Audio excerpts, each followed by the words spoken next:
Eu ia fazer um pod strike perfeito depois, mas eu resolvi pegar o gancho da nossa audiência. A gente vai passar um pouquinho mais de fome com esse cheiro aqui do The Pitchers, né? E fazer um bate-papo rapidinho aqui, que depois dessa live, aí o nosso diretor, ele vai fazer o corte para o Strike Perfeito, que é o podcast da Confederação Brasileira de Beisebol e Softball, que hoje é o nosso foco. Então, eu já fiz uma entrevista no começo do ano com a Cris, né? A gente teve um bate-papo e está aqui hoje presente, vendo o trabalho que vocês têm desenvolvendo com essa nova gestão do softball. É algo que também traz novo alento, junto com o nosso novo presidente e ainda também sob a supervisão também do nosso CEO, Jorge Otsuka. Estive com ele hoje, né? Ele falou que não dava para vir aqui hoje, tanto ele como Caldeira, porque eles estão com outras atividades, mas eles falaram para dar todo o suporte para vocês aqui, porque vocês estão representando o país com nossas atletas e eu acredito que, como vocês falaram, já foi realmente um trabalho muito difícil. E Cris, o que você está sentindo nesses primeiros meses aqui, já são 4 meses de 2025, com a gerência do softball na CBBS? Está sendo fácil, difícil ou você sabe que vai continuar sendo? É fácil que a gente sabia que não seria fácil, né? Mas a gente faz com muito amor, com muita alegria mesmo, né? Porque a gente tem muita oportunidade no softball do Brasil. Como a Maria falou na convocação, a gente tem atletas talentosíssimas aqui no Brasil. Foi muito difícil chegar nessa lista de 16 atletas. Tem atletas muito experientes, atletas jovens que jogam fora do Brasil, que estão aqui. A gente fala bastante do softball como um esporte amador, mas a gente vê que no dia a dia as nossas atletas levam o esporte de uma maneira muito, muito profissional. Elas se dedicam de fato e assim, por elas vale muito a pena a gente fazer todo o esforço, todo esse trabalho duro. E aproveitando também o gancho, acho que a gente falou bastante da comissão técnica, a gente tem trabalhado nessa seleção permanente, na seleção contínua, com uma equipe estendida de profissionais que também tem se dedicado muito, tem abraçado o nosso projeto de maneira muito genuína, muito generosa, né? Então, além da Amanda, que está aqui hoje, a gente também tem hoje aqui a doutora Karina Ratano, que é a médica da seleção e da Confederação Brasileira, a doutora Denise Kunitaki, que é nutricionista, que trabalha junto com a gente também em todos esses projetos. A gente tem o Lucas Yuji Takaki, que é o nosso preparador físico. A gente tem psicóloga na seleção sub-15, a gente colocou uma psicóloga dentro do nosso time, que é da Mari Stakahashi, que foi um trabalho incrível. Então, assim, a gente vê que nesses poucos meses, muitas pessoas se uniram a nós para fazer parte do projeto, né? Porque acho que todo mundo vê que é genuíno, que vale a pena pelas meninas, pelo softball, e está sendo muito bom mesmo. E diz uma coisa para mim, Má, você que está como auxiliar técnica junto com o nosso querido Fernando Oda, teve recentemente a Copa Brasil de Softball, em conjunto ali também com as meninas do Sub-13, Little League. Como foi ver as meninas jogando lá com todas aquelas mais de 10 equipes, né, em Marília, mais as 5 de Sub-13? O que você sentiu daqueles jogos e serviu o resultado daquelas estatísticas também para compor essa seleção? Porque tem atletas que jogaram a Copa Brasil, né? Como é que foi pensar cada uma? Eu sei que é uma decisão difícil, mas entra aí o aspecto técnico, né? Como é que foi isso? Como você mesmo disse, a gente conseguiu observar bastante mesmo no Copa Brasil e foi importante para a gente tomar diversas decisões. Não é fácil convocar 16 atletas. Se tivesse uma lista de 30 atletas, a gente conseguiria convocar 30 atletas e montar um time competitivo, mas são poucas vagas, então todos os detalhes são importantes. O Copa Brasil foi realmente também um observatório para a gente conversou bastante, a Cris estava presente, o Paca também, e depois a gente fez uma reunião, conversou também com o Fernando Oda, com o Fedô, que é o head coach da seleção. Então faz muita diferença acompanhar de perto o cenário nacional e também não deixar de observar as que estão fora. Da parte de ter 10 equipes no campeonato adulto, acho que é um marco. Realmente a gestão da crise, essa parte desse ano da confederação, acho que isso já é uma coisa significativa terem 10 equipes disputando um campeonato de softball adulto, junto com a Little League. Então também créditos também para o pessoal de Marília que conseguiu organizar. E o evento correu super bem, legal assistir a final do adulto, tinha muita gente na arquibancada, as meninas, as novinhas do Little League também estavam na arquibancada, então acho que isso fomenta o esporte, é bacana para o esporte, foi muito legal. E eu vi que, né, a faixa etária, né, das atletas, eu vendo de fora, né, eu acredito que a mescla etária, ela também está sendo algo que é um trabalho de transição, né, e geração de experiência para as mais novas sendo transmitida por aquelas que são mais experientes.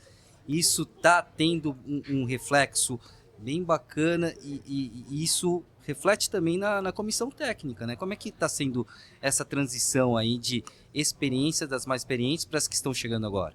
Eu acho que tudo é uma troca e assim, a troca é muito positiva. Na parte do campeonato que a gente tinha um adulto e o Little League Sub-13, é muito bacana porque as adultas elas jogam com uma plateia e as que estão assistindo, elas têm literalmente em quem se espelhar. Elas estão ali vendo em campo onde elas querem chegar, onde elas podem chegar. Então acho que isso é muito importante, você ter visualmente, você ter um parâmetro, você conseguir ver de pertinho assim as atletas de elite, que é a categoria adulta. E já pensando nesse Pan-Americano, em virtude da Copa Sub-18 que a gente teve no ano passado aqui no Bom Retiro, né? Eu não cheguei a pesquisar direitinho, mas algumas dessas atletas que participaram daquela competição, elas foram observadas também durante e depois daquela Copa para compor essa seleção agora. Você acha que daquele grupo do Sub-18, elas ainda vão chegar aqui? Comenta de uma delas pra gente. Já chegou. Uma das nossas arremessadoras para essa seleção adulta é a Amanda Sayuri Handa. Ela jogou o Mundial aqui no Brasil, ela estava sendo observada e ela está em constante desenvolvimento, fez o primeiro ano no college, no Miami-Dade agora, e já está integrando a seleção adulta. Então acho que esse intercâmbio, essa visibilidade que o softball está tendo, principalmente com o campeonato mundial aqui, eu acho que ela é muito importante e muito valiosa assim, para o esporte. Porque eu lembro que nas narrações que eu tava fazendo, me esgoelando lá durante os 25 jogos, se não fosse os comentários das nossas comentaristas, que a Cris muito bem pincelou e escolheu ótimas comentaristas, eu ia estar perdido. Né? Uma coisa é narrar o jogo, outra coisa é ter o aspecto técnico, a visão técnica, e a Thaís Nagano já comentando, né, que nossa arremessadora era a Shohei Ohtani do softball masculino, do softball brasileiro. Né? Como é que é isso? É verdade? Tem essa comparação? É verdade, porque ela, além do potencial como arremessadora, ela tem um potencial de ataque muito grande e a gente vai contar com todo o potencial, não só dela, mas de todas as atletas, né, nessa seleção. Tudo é importante pra gente. E essa mescla, né, da geração mais nova para as mais experientes, a gente tem atletas de 35 anos, de 17 anos, então é muito importante pra gente conseguir fazer uma transição assim bacana. Que legal. E agora, só para a gente também encerrar o nosso papo e não se estender muito, por parte da fisioterapia, eu sei que é muito importante, é esporte, né? Coletivo, e qual que é a preocupação pré e pós-jogo com as atletas para elas poderem ter o melhor desempenho possível durante uma competição que é curta, né? Não é uma temporada longa. Qual que é a preocupação mais focada no começo e no final do jogo? É a mesma coisa? É diferente? Não, a gente faz meio que um acompanhamento completo, assim, das atletas, né? Então, desde a primeira vez que eu fui, até eu fui junto com a Denise na primeira seleção, né, que a gente acompanhou, a gente desde o começo acompanha tudo em relação à saúde da atleta, né? Então, pré e pós-jogo, a gente acompanha tudo. A gente acompanha como que foi o sono, como que tá o intestino, como que tá a recuperação, como que elas se sentem recuperadas, quanto que elas cansaram depois do jogo. Então a gente tem uma escala que a maioria das atletas que já foram para a seleção, elas têm noção disso, então é muito mais fácil de coletar agora, né? Então a gente colhe muito esses dados, né, e passa para a comissão técnica para eles saberem como elas estão e como elas ficaram depois do jogo. E aí, antes do jogo, então a gente pergunta como que elas estão, como dormiram, E se precisar fazer alguma coisa, algum atendimento, a gente já faz, né? Geralmente a gente usa bandagem, que é a D3 Tape, que sempre está junto com a gente, colaborando, né? Mandando materiais pra gente. E então a gente usa bastante bandagem no começo, algumas dores. Às vezes não é nem dor do jogo, né? Dor, tô com torcicolo, dormi de mau jeito. A gente vai, atende, para elas conseguirem jogar 100%. E depois do jogo a gente tenta recuperar esse 100%, porque elas ficam muito cansadas e como são jogos corridos, né? São 16 atletas só, né? 9 jogam, mas as 16 atletas estão lá aquecendo, estão dentro de campo, estão torcendo. Então tem esse desgaste mental também, né? Não só o físico. Então a gente tenta recuperar bem elas depois do jogo. Então usa, né, técnicas de terapia manual mesmo para recuperar o corpo delas para o dia seguinte elas conseguirem jogar 100%. Eu vejo que nossas atletas estão muito bem amparadas, né? Quando eu fiquei sabendo que também o nome do técnico era o nosso querido, né, apelido Fernando Oda, FEDO, né? Um grande abraço pro nosso querido Fedor, né, carinhosamente chamado assim, apelido de longa data, e a contribuição que ele vem dando, né, não é de hoje, acho que é de um bom tempo, e o reconhecimento, né, para ir lá para a Colômbia com essa equipe. E uma última pergunta para a Má: são quantos jogos por dia e dependendo do dia vai ter double head? Dependendo dos jogos, sim. O campeonato ele é muito curto e você joga todos os dias. Então, essa parte de recuperação, de entender como cada atleta está, é muito importante para a comissão técnica também, para a gente saber escalar as peças certas, dar o descanso para quem precisa. Então, eu acho que a comissão também está muito bem alinhada nesse ponto e a gente está pronto. Que bacana, vocês estão de parabéns, fico honrado, um privilégio estar aqui com vocês, em nome do Departamento de Comunicação e Transmissão, o Rafael Matsumoto, que está cuidando ali dessas imagens chegando a vocês.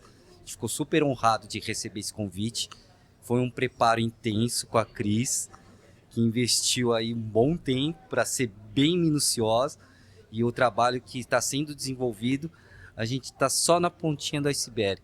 Tem muito chão pela frente e vamos trabalhar muito para que mais coisas aconteçam. E já confirmar aqui que vai ter transmissão de softball agora em maio, né, Cris? Sim.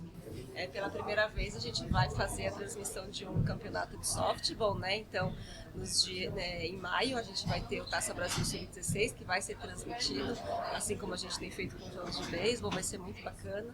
Então, na verdade, nós que agradecemos pelo apoio, né, da CBBS, do Departamento de Marketing e de Transmissão, todo mundo que tem dado muito apoio para a gente. Acho que não tem como fazer um trabalho sozinha, né? Então a comunidade toda do beisebol, todos os clubes, todo mundo que nos apoia aí no dia a dia, agradecer de verdade aí, assim, e nos acompanhem nesse Pan-Americano, que vai ser muito bom, um campeonato muito competitivo, vale muito a pena a torcida assistir os jogos, vai ser muito bom.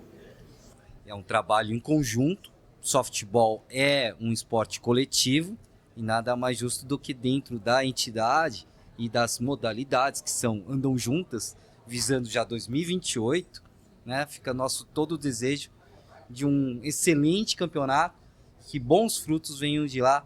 Parabéns, fico agradecido. E manda um último recado pra gente aí, uma torcida de guerra. Primeiro, parabenizar as atletas, né, pela convocação. Não foi uma escolha fácil, mas a comissão está muito certa de que escolheu as peças corretas para a gente disputar esse campeonato. E o pessoal que está assistindo, que acompanha o softball, não deixe de seguir as atletas, as redes sociais também da confederação, de dar o apoio, de dar curtida, enfim, nas mensagens quando tiver jogo também, acompanhe as transmissões também, que é muito importante, a gente sente o calor de vocês, é muito legal. Parabéns, ficamos super agradecidos a vocês que nos acompanharam aqui ao vivo, e a gente fica com o nosso carinho, porque aqui no The Pitchers também é a casa do beisebol e softball brasileiro. Obrigado ao The Pitchers, ao Amarelo, toda a equipe aqui do The Pitchers. Agradecer também aos nossos patrocinadores, a Yakult e a Sonora Ponto, que está nos possibilitando também de estar aqui. E as bandagens aqui, que a gente também vai dar a oportunidade de ter mais visibilidade, inclusive no campeonato a ser transmitido. Muito obrigado, parabéns e até a próxima, galera. Manda um tchau. Obrigada. Tchau, obrigada, tchau. gente. Até mais.